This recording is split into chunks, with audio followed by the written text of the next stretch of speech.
ताई, आज मनसे अध्यक्ष राज ठाकरेंचा वाढदिवस आहे, त्यानिमित्तानं मुंबईत रक्तदान शिबिर आहेत. दुसरीकडे दोन्ही ठाकरे बंधू एकत्र येण्याच्या चर्चा सुद्धा होत आहेत.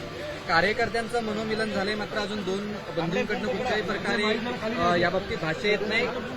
खालच्या स्तरावरती काय नेमका उत्साह आहे? नाही, खालच्या स्तरावर पदाधिकाऱ्यांमध्ये बऱ्यापैकी उत्साह आहे आणि आज जे रक्तदान डे आहे त्याच्यात बऱ्याच वेळेला म्हणजे उद्धवजींच्या वाढदिवसानिमित्ताने आम्ही तो एक पराक्रम नक्की झालेला आहे.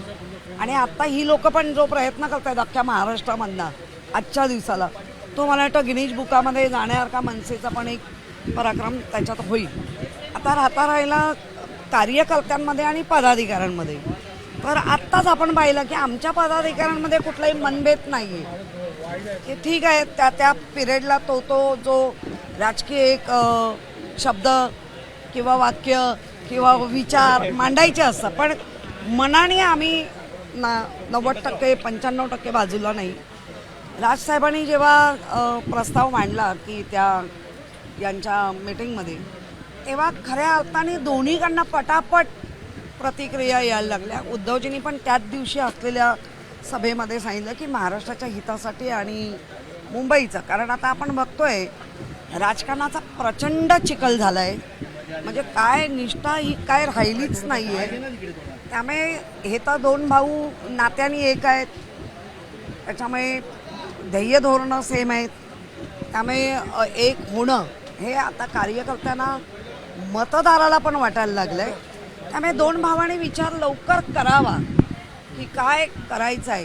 तू मी तर ट्रेन सुटून जाईल. प्रस्तावाच्या बाबतीत मध्यंतरी संदीप देशपांडेंनी स्पष्टपणे म्हटलं होतं की 2 वेळा आमचं तोंड पोळलेलं आहे, प्रस्ताव जो असेल तो आता तुमच्याकडनं आला पाहिजे. नाही, कसं असतं संदीप पण आम्ही एकमेकांनी काम केलं एकमेकांबरोबर. काही गोष्टींनी सगळ्याच म्हणजे आमचे तर तोंड काय पाठ पण पोळली आहे, त्यामुळे आम्हालाही काही गोष्टीला विचार करावा लागतोय. कारण ज्या पद्धतीने फ्रीडम दिल्यानंतर पक्षात प्रचंड संपत्ती झाल्यानंतर काय होतं ती पाठ आणि तोंड आमचीही पोळली आहेत. त्यामुळे आम्ही त्या सगळ्या गोष्टीचा सारासार विचार करतोय. पण कार्यकर्त्यांच्या उत्साहाला किंवा पदाधिकाऱ्यांच्या उत्साहाला आमच्यासारख्यांचं पण समर्थन आहे. काही प्रचंड आशावादी दिसतात, एकदम चित्र आशावादी आहे. तुमचं काय आता? मुळात असं आहे की त्या दिवशी जी सन्माननीय राजसाहेबांची मुलाखत होती ती एकंदर पूर्ण महाराष्ट्राच्या प्रश्नाबद्दल होती आणि महाराष्ट्राच्या विषयावर मराठी माणसांनी एकत्र यावं या संदर्भात. त्याच्यामधनं कुठलाही राजकीय अर्थ काढण्यासारखा नाही आहे.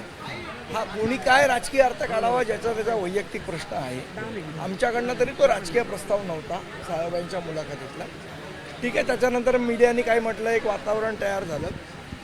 मला असं वाटतं याचा जो निर्णय आहे ते दोन्ही पक्षाचे नेते योग्य वेळी करतील. त्याच्यामध्ये आम्ही काही बोलावं असं नाही आहे. शेवट आम्ही दोन्ही पक्षाचे जे कार्यकर्ते मग शिवसैनिक असतील किंवा महाराष्ट्र सैनिक असतील हे पक्ष आदेशावर चालणारे लोक आहेत.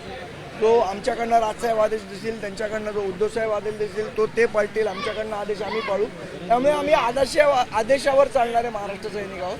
जो निर्णय राजसाहेब घेतील त्या निर्णयाबरोबर आम्ही असू. किशोरीताई, आता मनसेच्या युतीला सुरुवात झाली असं म्हणायचं का? आजच्या या किशोरी पेडणेकरांच्या भेटीमुळे शिवसेना, उद्धव बाळासाहेब ठाकरे पक्ष आणि मनसे अशा जर भेटींमुळे युती होत असतात तर ह्याच्या आधी आम्ही खूप वेळा भेटलो. किशोरीताई असं म्हणतायत की या दोन भावांनी आता एकत्र आलं पाहिजे, ज्या पद्धतीची परिस्थिती आहे. तर मला असं वाटतं राजकारण हा खूप कॉम्प्लेक्स विषय आहे. मी किंवा किशोरी आम्ही दोघांनी ठरवून काय होणार नाही आहे. शेवट हे दोन भावांनी ठरवावं लागेल आणि ते ज्यावेळेला ठरवतील त्यावेळेला गोष्टी होतील. पण संदीपजी असं वाटत नाही का पहिल्या ॲपमध्ये गाडी निघून जाईल, कुणीतरी सुरुवात करायला पाहिजे, चांगल्या स्टेशनवर जाईल. नाही, मला असं चांगल्या वाटतं स्टेशनवर मला असं जाईल. वाटतं की मी याच्या आधी आमच्या पक्षाची भूमिका स्पष्ट केलेली आहे आणि आता जे आहे ते दोन भावांनी डिसाईड करायचं आणि तेच करतील. बाकी आम्ही रक्तदान शिबिराला एकत्र किती आलो तरी शेवट वरनं ते डिसाईड व्हावं लागतं, ते खालच्या खाली डिसाईड नाही. किशोरीताई, तुमच्याच पक्षाचे नेते म्हणतायत की राज ठाकरे यांनी प्रस्ताव द्यावा. तुम्हाला असं नाही वाटत का पहिल्या ॲपमध्ये गाडी निघून नाही, मी तेच म्हटलं पहिल्या होत आहे हे दिसतंय, पण चांगल्या स्टेशनला गाडी उभी राहील.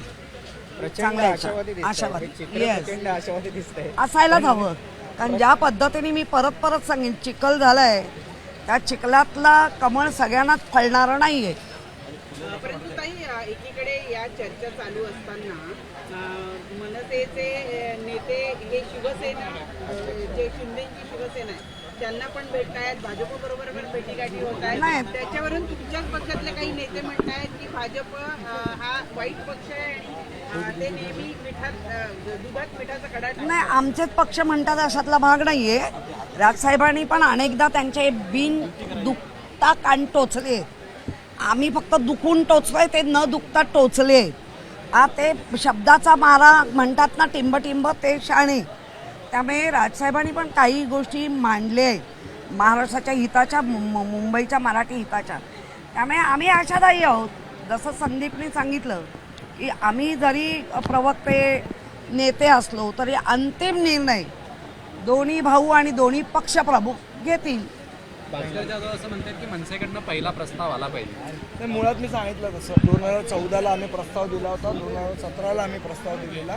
त्यावेळेला त्या प्रस्तावाला सकारात्मक प्रतिसाद आम्हाला मिळाला नाही. त्यामुळे आता 2025ला आमच्याकडनं प्रस्ताव देण्याचा प्रश्नच उद्भवत नाही.